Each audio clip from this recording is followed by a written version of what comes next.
नमस्कार, बहुत स्वागत है आपका सितारों की चाल में। मैं हूं आपके साथ अमित शर्मा। इस कार्यक्रम में हम आपको बताएंगे कैसा बीतेगा आपका आज का दिन और जानेंगे आज के विषय के बारे में। और मेरे साथ इस समय भोपाल से जुड़ चुके हैं ज्योतिषाचार्य पंडित अरविंद तिवारी जी। पंडित जी, आपका बहुत बहुत स्वागत है इस कार्यक्रम में।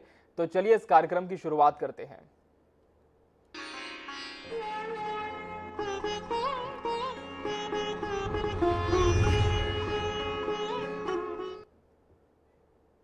और सबसे पहले जान लेते हैं कि आज का पंचांग क्या कहता है। पंडित जी, क्या है आज का पंचांग और ग्रह गोचर?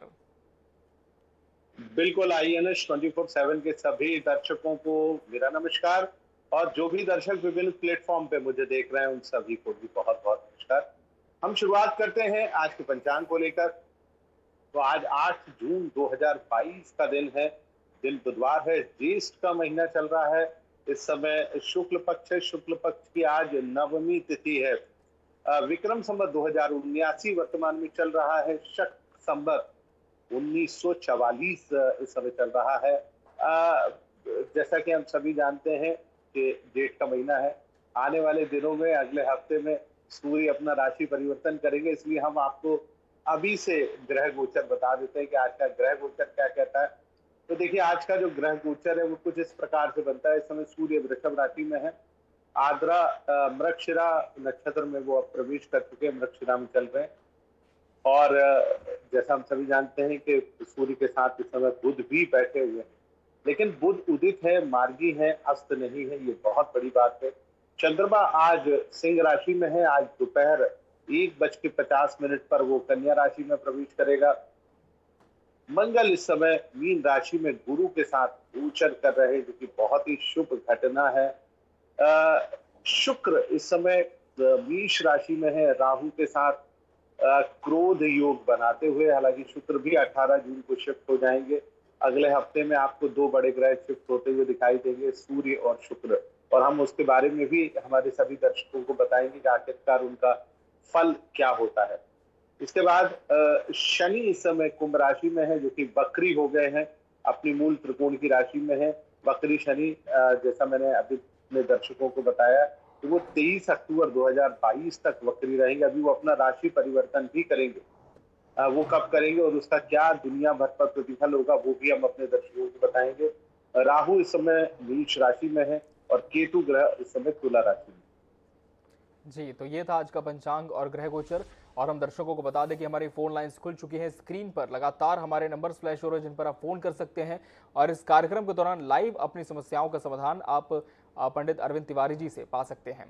बढ़ते हैं आज के विषय की ओर। हमारा आज का विषय है कि हम शारीरिक बनावट से भाग्यशाली पुरुष की पहचान कैसे कर सकते हैं। पंडित जी, जिस तरह से एक अच्छा शरीर जो है वो भगवान की देन होता है, लेकिन हर किसी की बनावट अलग होती है। इस तरह के रंग रूपों की हम पहचान कैसे कर सकते हैं जिससे हम जान सकते हैं कि कौन सा पुरुष भाग्यशाली है और कौन उद्धार कर सकता है? जी बिल्कुल। और मैं आपको बताऊं, ये एक बिल्कुल अनूठा विषय है हमारे जी दर्शकों के लिए। देखिए, शारीरिक बनावट, मैंने बहुत बार हमारे दर्शकों को बताया कि आप जो है लोगों के चेहरे को देख के कैसे पता लगा सकते हैं, लेकिन आज हम पूरे शरीर की बनावट, खासतौर से हम पुरुष के शरीर की बनावट के आधार पर बताना चाहेंगे कि आपका व्यक्तित्व आखिर होता कैसे। देखिए, ज्योतिष शास्त्र जो कि बहुत बड़ा शास्त्र है, उसमें एक छोटा सा शास्त्र है जिसको हम सामुद्रिक शास्त्र कहते हैं। देखिए, सामुद्रिक शास्त्र का मूल तत्व या मूल आधार क्या होता है? सामुद्रिक शास्त्र ये बताता है कि भाई आप क्या है, किस प्रकार से हैं, क्या करेंगे, आपका व्यक्तित्व क्या है। आप किसी से मिल रहे हैं, किसी को अपने साथ जोड़ रहे हैं, या किसी के साथ अपना कोई बड़ा भारी काम करने जा रहे हैं, तो आखिरकार वह काम कब और कैसे, किस प्रकार से होगा। हाँ, ये भी बता सकते हैं कि आपके जीवन में राजयोग है कि नहीं है। आप आकर्षक व्यक्तित्व के धनी तो हैं, परंतु क्या आपकी कुंडली या आपका जो व्यक्तित्व है, आपकी जो संरचना है, वो बताती है कि आप किस्मत वाले हैं। आपकी किस्मत कब चमकेगी, आप भाग्यशाली हैं। उदाहरण के तौर पर अमूमन बहुत सारी लड़कियां, बहुत सारी महिलाएं उनके जीवन में कोई उनके जीवन में कोई ना कोई पुरुष अवश्य आता है। भाई के रूप में आएगा, छोटे भाई के रूप में आएगा, पिता के रूप में आएगा, मित्र के रूप में आएगा, पति के रूप में आएगा, कई बार पड़ोसी के रूप में आता है, या हम किसी स्थान पर कार्य करते हैं। तो कई बार ऐसे भाग्यशाली पुरुषों को लेकर यदि आप ध्यान दें और उनसे आपकी मित्रता है, हमारे यहाँ ज्योतिष शास्त्र में कहा जाता है यदि आप किसी भाग्यशाली व्यक्ति के साथ हो लिए तो आपका भाग्य जो सोया हुआ है वह भी चमक जाएगा। आखिरकार ऐसे भाग्यशाली पुरुष की हम पहचान कैसे करें? देखिए, अमूमन हमारे आसपास, हमारे घर में इस प्रकार के व्यक्ति होते हैं जो कि लीडरशिप क्वालिटी से भरे होते हैं, अर्थात जिनमें नेतृत्व करने की क्षमता हमेशा पाई जाती है। लेकिन नेतृत्व करने की क्षमता तो होती है, लेकिन कई बार बोल नहीं पाते, कई बार बातचीत नहीं कर पाते, कई बार अपने प्रभाव को उस हद तक वो व्यक्त नहीं कर पाते जैसे कि उनको व्यक्त करना चाहिए। तो क्या करें?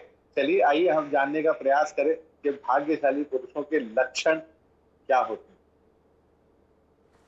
बिल्कुल, ये हम जानने का प्रयास करें और हम दर्शकों को बता दें कि हमारी फोन लाइन्स खुल चुकी हैं। किसी भी समस्या का समाधान आप चाहते हैं तो स्क्रीन पर लगातार हमारे नंबर्स फ्लैश हो रहे हैं जिन पर आप फोन कर सकते हैं और पंडित जी से अपना प्रश्न पूछ सकते हैं। वहीं निजी परामर्श के लिए भी आप पंडित जी से संपर्क कर सकते हैं, उनके नंबर हम लगातार स्क्रीन पर फ्लैश कर रहे हैं। पंडित जी, जिस तरह से आज आप बता रहे हैं कि भाग्यशाली पुरुषों की पहचान कैसे होती है, इसके संकेतों की बात करें तो कौन कौन से संकेत या लक्षण देखने को मिलते हैं? बिल्कुल, देखिए मैं आपको सबसे पहला संकेत बताता हूँ। आप सबसे पहले उस भाग्यशाली व्यक्ति के चेहरे को देखने की कोशिश करिए। चेहरे पे जो सबसे पहली चीज आती है हमारे दिमाग में, जो सबसे पहले आता है वो आता है उसका मस्तिष्क, यानी ये फोरहेड जिसको हम देख रहे हैं, इसको देखने की कोशिश करना चाहिए। फोरहेड का मतलब ये नहीं कि बाल बिल्कुल पीछे तक चले गए जैसे मेरे चले गए, लेकिन बाल भी पूरे रहे और आपका माथा भी चौड़ा रहे। तो ये सबसे पहले भाग्यशाली पुरुष की निशानी होती है। चौड़ा माथा, बहुत सुंदर सुंदर सी आंखें, आंखों में एक अजीब सा भोलापन पाया जाता हो, ये सबसे पहली बात है। आंखों के ऊपर की ये जो भवें होती हैं जिनको हम आईब्रोज भी कहते हैं, ये थोड़ी सी हल्की होना चाहिए और ये बीच से मिली हुई, थोड़ी सी मिली हुई होना चाहिए, पूरी तरह से मिली नहीं होना चाहिए। हालांकि आजकल के पुरुष भी चूंकि पार्लर जाते हैं तो अपनी आईब्रोज को वो बनवाते हैं और वो बड़ी सुतुआ जैसी बनवा लेते हैं, लेकिन प्राकृतिक रूप में यदि आप देखें तो आपका माथा चौड़ा होना चाहिए, आंखों में एक अजीब सा भोलापन होना चाहिए। इसके अलावा आपकी ये जो आईब्रोज है ये बहुत प्रॉपर तरीके से बनी हुई होना चाहिए। तो इस प्रकार आप सबसे पहले तो यहाँ तक देख ले। इसके बाद आप बालों की स्थिति को जरूर देखिए। बाल अमूमन पूरे होना चाहिए, लेकिन आज के दौर में चूंकि बाल उड़ना एक बहुत आम बात है, लगभग बच्चे जो है वो 15-20 साल के होते हैं वैसे ही बाल समाप्त होने लगते हैं। तो अब बालों की स्थिति सामुद्रिक शास्त्र के हिसाब से हम गणना नहीं कर सकते। यदि बाल कम भी हैं तब भी यदि ये इस प्रकार की कुछ चीजें हैं जो मैं आपको लगातार बताऊंगा, यदि वो पाई जाती हैं किसी पुरुष में तो वो निसंदेह भाग्यशाली होता है। इसके अलावा एक बहुत सुंदर सी चीज आपको मैं बताऊंगा कान के बारे में। देखिए, कान जो है इनमें एक गोलाईपन होना चाहिए। जैसे आप कभी देखेंगे हाथी के जो कान होते हैं, हमारे यहाँ ज्योतिष शास्त्र में एक शब्द यूज किया जाता है हस्तीकर्ण, यानी हाथी के समान कान, यानी कान बड़े बड़े हों, खुले हुए हों, या तो चपटे हों या बड़े हों, और उन कान की जो मोटाई है वो भी बहुत अच्छी होना चाहिए, माने अच्छी किस्म से उनकी मोटाई हो। और नीचे का जो होता है जहां पर हम बालियां पहनते हैं, नीचे का जो हिस्सा होता है ये भी थोड़ा सा मोटा होना चाहिए। ये तो बात हुई कान की। अब इसके बाद जी पंडित जी, इसके बाद भी हम बात करेंगे। इस वक्त एक दर्शक हमारे साथ छत्तीसगढ़ के महासमुंद से जुड़ चुके हैं, ललित मुखर्जी। ललित जी, बहुत स्वागत है आपका सितारों की चाल में। जिनके विषय भी आपका प्रश्न है ललित जी, सबसे पहले उनके जन्म की पूरी तिथि, समय और स्थान बताएं। जी महाराज नमस्ते। हेलो, नमस्कार जी। हाँ, मैं ललित मुखर्जी बोल रहा हूँ पिथौरा से। मेरा जन्म तिथि है 30 नवंबर 1994 जी, और स्थान है पिथौरा जी, और समय है रात को 9:30 बजे। जी, सवाल करें। मेरा सवाल ये था कि मतलब कौन से डिपार्टमेंट में जो है काम करने से मेरे लिए ज्यादा अच्छा रहेगा, कौन से विभाग में काम करने से? अभी क्या करते हैं आप ललित जी? अभी तो कोई स्थायी मतलब नहीं है, कुछ भी जॉब ऐसे ही करता हूँ। जी। चलिए, आपने पूछा है अपने बारे में, अपने व्यक्तित्व के बारे में, तो आपकी कुंडली का विश्लेषण किए देता हूँ। देखिए, आपकी कुंडली कुछ इस प्रकार से बनती है। कर्क लग्न और तुला राशि की कुंडली है ललित जी, और आपकी जो राशि का नक्षत्र है वो स्वाति नक्षत्र है। पंचम भाव में 4 ग्रह बैठे हुए हैं, प्लूटो, बुध, सूर्य और बृहस्पति।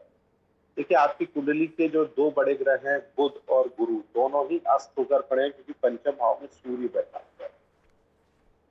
हमने हमेशा हमारे इस प्रोग्राम के माध्यम से दर्शकों को बताने का प्रयास किया है कि जब भी पंचम भाव में सूर्य और बुध एक साथ बैठते हैं तो कुंडली में पितृदोष बनता है। पितृदोष का तात्पर्य यह है कि हमने पिछले जन्म में पितरों यानी बड़े बुजुर्गों के साथ कुछ ना कुछ अपमानजनक चीजें की। कई बार उनका दिल दुखाया है, हो सकता है उनको धन से जुड़ा हुआ कोई हानि हम हमारे द्वारा पहुंचाई गई है, यानी कुल मिलाकर कहा जा सकता है उनको कष्ट दिया गया।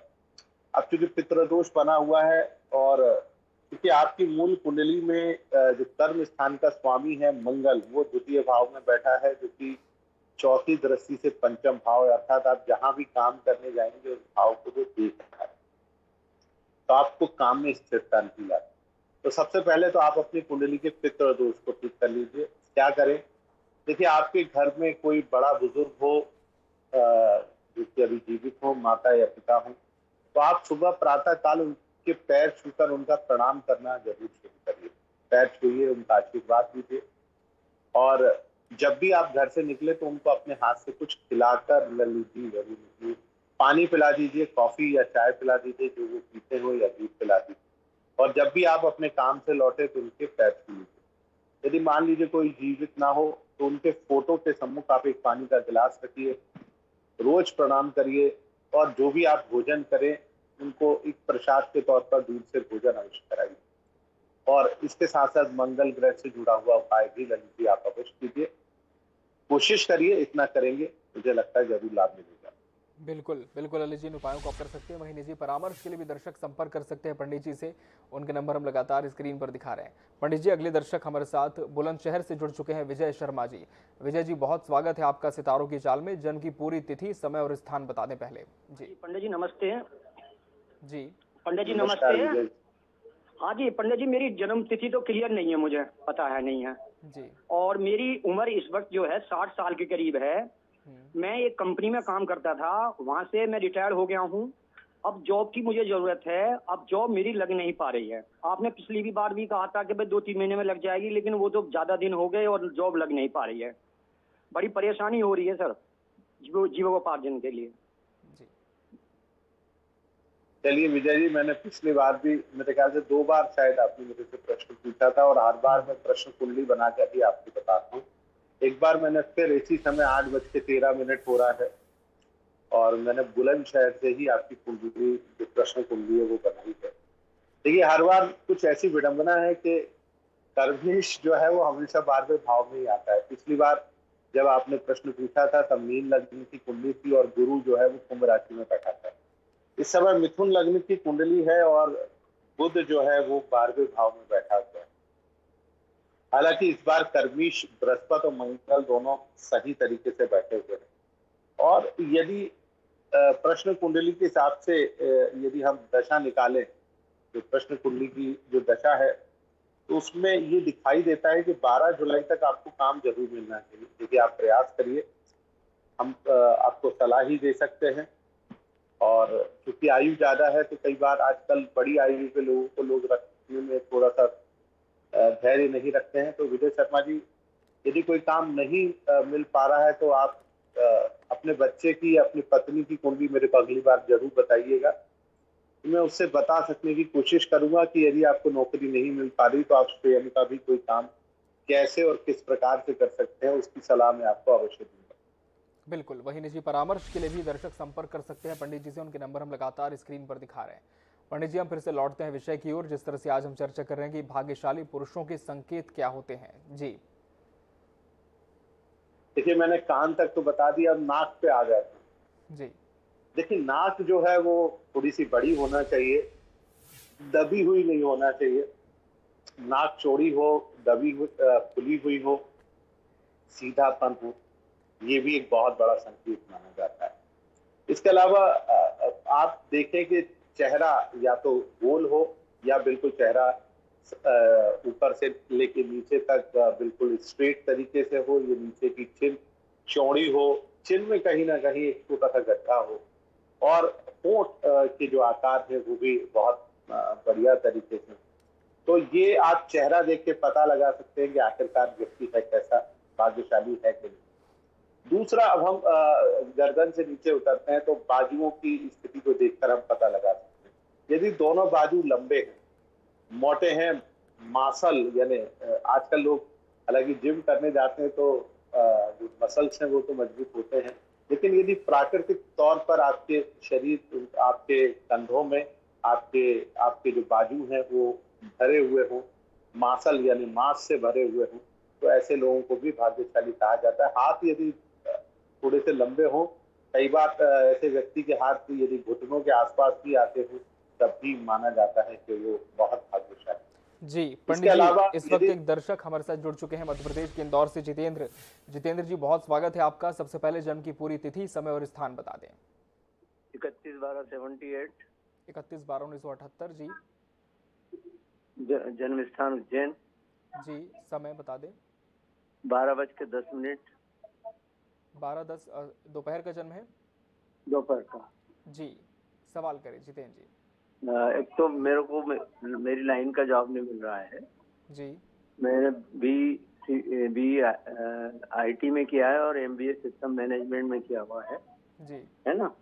और जी। कुछ तो मुझे मेरी लाइन का जॉब, अच्छा जॉब कब तक मिलेगा और किस डायरेक्शन में मिलेगा, और साथ में मेरे थोड़ी पारिवारिक परेशानियां चल रही, उसका समापन कब तक होगा? जी पंडित जी। चलिए जितेंद्र जी, उज्जैन महाकाल की नगरी से आप बात कर रहे हैं। आपकी कुंडली कुछ इस प्रकार से बनती है। मीन लग्न और मकर राशि की जन्म कुंडली है, और आपका जो जन्म नक्षत्र है वो उत्तराषाढ़ा नक्षत्र के तीसरे चरण में है। देखिए आपकी कुंडली में आपका जो कर्मीश बृहस्पति है वो पंचम भाव में बैठा हुआ है, उच्च का होकर, और लेकिन वो वक्री होकर पड़ा हुआ है। दशम भाव में सूर्य और मंगल है। मंगल जो कि भाग्येश है वो भी अस्त होकर पड़ा हुआ दशम भाव में।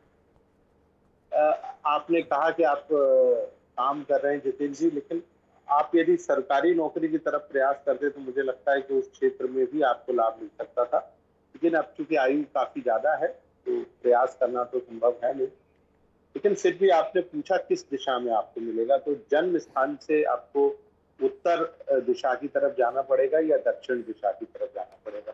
उत्तर दिशा में हुआ तो आप ऐसे मानकर चलिए कि आप जो है भोपाल है, दिल्ली है, हरियाणा, पंजाब है, राजस्थान है, इस दिशा में आप जा सकते हैं।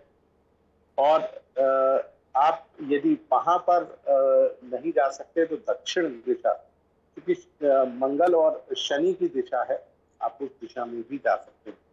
जहाँ तक प्रश्न है आपके कुछ पारिवारिक रूप से वाद विवाद चल रहे हैं, तो मुझे लगता है कि ये समय अभी आया नहीं है। हालांकि बृहस्पति में बुध का प्रत्यांतर है, क्योंकि छठे भाव की दशा है। आपको 1 साल का समय मुझे लगता है लगना चाहिए। अगले साल जनवरी के बाद आपका जो पारिवारिक वाद विवाद है या पारिवारिक समस्या है उसमें कहीं ना कहीं आपको राहत जरूर मिलेगी। एक उपाय जरूर आपको बताना चाहूंगा, आप अपनी कुंडली में मंगल और मंगल से जुड़ा हुआ उपाय करिए। आप चाहें तो एक मूंगा रत्न धारण कर सकते हैं जिसका वजन लगभग 8 से 9 रत्ती का हो। सीधे हाथ की तीसरी उंगली यानी अनामिका में धारण करें। बिल्कुल पंडित जी, हमारे साथ एक दर्शक जुड़ चुकी है लक्ष्मी व्यास बरेली से। लक्ष्मी जी, बहुत स्वागत है आपका इस कार्यक्रम में। जन्म की पूरी तिथि, समय और स्थान बताएं। हाँ गुरुदेव, बेटे का जन्म 2003 का है, 30 सितंबर 7:05 रात्रि का। जी, जन्म स्थान बता दें। JEE, हाँ बेटा JEE की तैयारी कर रहा है गुरुदेव, तो क्या नाम वो सरकारी जॉब में जाएगा या प्राइवेट में? आप जन्म का समय शाम का था या सुबह का, एक बार और बता शाम का है गुरुदेव, शाम का 7:05। जी, जन्म स्थान भी बता दें लक्ष्मी जी। सितंबर 2003। जी, जन्म स्थान भी बता दें। जन्म स्थान बरेली, डिस्ट्रिक्ट रायसेन। जी, चलिए, मध्य प्रदेश रायसेन से आप बात कर रही हैं। लक्ष्मी जी, आपके बेटे की कुंडली बनती है मेष लग्न और वृश्चिक राशि की। कुंडली है तो बहुत अच्छी, और बेटे की कुंडली के पंचम भाव में बृहस्पति और बुध बैठा हुआ, ये भी अपने आप में बड़ी बात है। लेकिन शनि का ढैया लक्ष्मी जी आपके बेटे के ऊपर चल रहा है, और अभी 2.5 साल चलेगा, और ये टाइम पीरियड जो है वो ठीक नहीं है। तो सबसे पहले तो आप, और इस समय उनके ऊपर जो महादशा चल रही है उसमें बुध की महादशा में शनि का ही प्रत्यांतर है, और ये 2024 तक चलेगा। तो मेरा आपसे आग्रह है कि आप अपने बेटे की कुंडली में शनि ग्रह को मजबूत बनाने के उपाय करें, ताकि लक्ष्मी जी आपका बेटा सफल हो। बहुत इंटेलिजेंट बच्चा है, मेहनती बच्चा है, प्रयास करेंगे तो अवश्य सफलता मिलेगी। बिल्कुल। अहमदाबाद से एक दर्शक जुड़ चुके हैं, पंडित जी एकता जी, बहुत स्वागत है आपका इस कार्यक्रम में। जन्म की पूरी तिथि, समय और स्थान बता दें। मैं आपकी पुरानी श्रोता हूँ और मुझे आपका कार्यक्रम पसंद आता है जी। बहुत धन्यवाद एकता जी। शादी के लिए हाँ किया, उसका डेट ऑफ बर्थ है 1984, 28 दिसंबर, बॉम्बे। एक लड़की से बात भी चल रही है, तो बात बनेगी या नहीं? जी चलिए एकता जी, मैं समय और एक बार बता दीजिए बेटे के जन्म का। शाम के 6:15 बजे, बॉम्बे, 1984, 28 दिसंबर। जी बिल्कुल, आपके बेटे साहब का विवाह इस साल होना है, और मिथुन लग्न और कुंभ राशि के जातक हैं। पूर्वा भाद्रपद नक्षत्र में उनका जन्म हुआ है एकता जी, और इस समय बिल्कुल योग बने हुए हैं। मुझे लगता है कि आपके बेटे का विवाह जरूर लगना चाहिए, इस साल जरूर होना चाहिए, और जैसे बात चल रही है मुझे लगता है वहीं पर ही होना चाहिए। लेकिन इस साल आपके बेटे का विवाह जरूर होगा, ये मैं ज्योतिष के माध्यम से जो विश्लेषण कर रहा हूँ साथ हाथ से कह सकता हूँ। और बहुत शुभकामनाएं।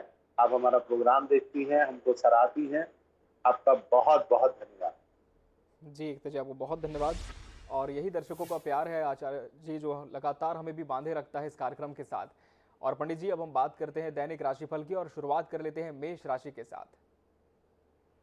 बिल्कुल, शुरुआत करते हैं मेष राशि वाले जातकों की। तो आज मेष राशि वाले जातकों का समय अच्छा है, और दोपहर के बाद तो और भी कमाल का होने जा रहा है। तो सुबह कोई जरूरी काम ना हो तो बिल्कुल भी ना करें, लेकिन दोपहर के बाद से आप अपने जरूरी काम को तेजी से संपन्न करें। सेहत बढ़िया रहेगी, कामकाज अनुकूलता से भरा रहेगा, मन एकदम प्रसन्न बना रहेगा। अगली राशि यानी वृषभ राशि की चर्चा करते हैं। वृषभ राशि वाले जातकों का समय भी अच्छा हो रहा है, और चंद्रमा दोपहर बाद कन्या राशि में पहुंचेगा तो समय और भी बेहतर होगा। कुल मिलाकर समय बहुत शानदार है। आज के अच्छे दिन का भरपूर तरीके से लाभ उठाएं। अगली राशि यानी मिथुन राशि की हम बात करते हैं। मिथुन राशि वाले जातकों का समय सुबह तक ही ठीक है। जितने भी आपके आवश्यक काम है आप दोपहर से पहले जरूर कर लें, क्योंकि दोपहर बाद चंद्रमा थोड़ा कमजोर होगा। हालांकि आप शाम तक जरूर निपटा लीजिएगा। प्रेम संबंधों की स्थिति भी आज बहुत मजबूत रहेगी। कुल मिलाकर दिन आपके लिए भी बहुत बढ़िया है। अगली राशि यानी कर्क राशि की हम बात करते हैं। कर्क राशि वाले जातकों का समय थोड़ा सा उतार चढ़ाव से भरा हुआ है। कभी बहुत अच्छा लगता है, कभी थोड़ी सी कमजोर स्थिति होती है, पर चिंता बिल्कुल भी ना करें। आज जो धूप छांव की स्थिति है वो शाम से बिल्कुल एकदम बढ़िया होने जा रही है। शाम से एकदम मन प्रसन्न रहेगा, कामकाज की स्थिति बहुत बढ़िया रहेगी, प्रेम संबंधों में भी अनुकूलता आएगी। कुल मिलाकर एक अच्छा समय। अगली राशि यानी सिंह राशि की बात करते हैं। सिंह राशि वाले जातकों का समय बहुत बढ़िया बना हुआ है। देखिए, आज पूरे दिन भर सितारे आपके लिए अनुकूल बने रहेंगे। जितने भी आपके आवश्यक काम है उनको शाम तक अवश्य संपन्न करें। अगली राशि यानी कन्या राशि की हम चर्चा करेंगे। कन्या राशि वाले जातकों का समय आज दोपहर से बहुत शानदार होता है। सुबह चंद्रमा का गोचर 12वें भाव में हो सकता है, मन थोड़ा सा प्रसन्न हो, कामकाज की स्थिति उतनी बेहतर ना हो जितनी की आप अपेक्षा कर रहे हैं। चिंता ना करें, दोपहर बाद एकदम समय आपके पक्ष में आ जाएगा। अगली राशि की हम चर्चा करते हैं, वो है तुला राशि।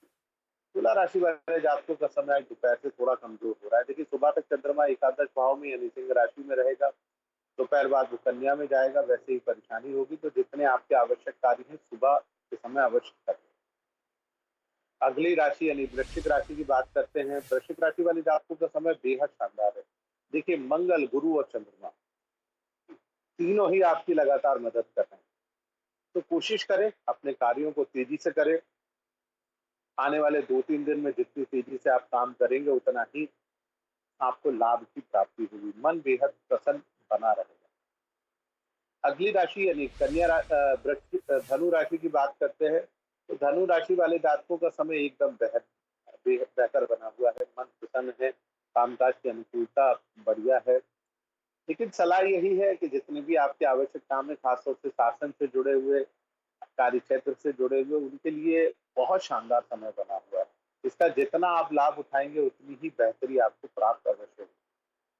अगली राशि की चर्चा करते हैं, वो है मकर राशि। मकर राशि वाले जातकों का समय आज दोपहर से बढ़िया हो रहा है, क्योंकि सुबह तक थोड़ी सी परेशानी है। पिछले 2 दिन की जो परेशानी है वो दोपहर बाद स्वतः ही समाप्त होगी। मन प्रसन्न रहेगा, कामकाज की स्थिति दोपहर के बाद बढ़िया रहेगी। परंतु सलाह यही है कि सुबह किसी से बात विवाद बिल्कुल भी ना करें। अगली राशि यानी कुंभ राशि की हम चर्चा करते हैं। कुंभ राशि वाले जातकों का समय बढ़िया बना हुआ है, लेकिन ध्यान रखें चंद्रमा दोपहर तक ही आपकी मदद करेगा। दोपहर बाद थोड़ी सी परेशानी होगी, जो कि आने वाले 2-2.5 दिनों तक लगातार बनी रहे। तो बेहतर है जितने भी आपके आवश्यक काम है दोपहर तक कोशिश करें करने की। अंतिम राशि यानी मीन राशि की बात करते हैं। मीन राशि वाले जातकों का समय बेहद शानदार बना हुआ है। मन प्रसन्न रहेगा, कामकाज की स्थिति बहुत बढ़िया रहेगी, यात्रा सुखद और लाभकारी रहेगी, विरोधी पक्ष शांत रहेंगे और सबसे महत्वपूर्ण चीज, आज संबंधों में अनुकूलता रहेगी। उच्च अधिकारी और अधीनस्थ दोनों ही आपसे प्रसन्न रहेंगे। तो आज के दिन का भरपूर तरीके से लाभ उठाएं। बिल्कुल, तो ये था 12 राशियों का राशिफल। पंडित जी बहुत बहुत धन्यवाद आपका हमसे इस कार्यक्रम में जुड़ने के लिए और इतनी अहम जानकारी दर्शकों तक पहुंचाने के लिए। और इसी के साथ सितारों की चाल में फिलहाल इतना ही। दीजिए इजाजत, नमस्कार।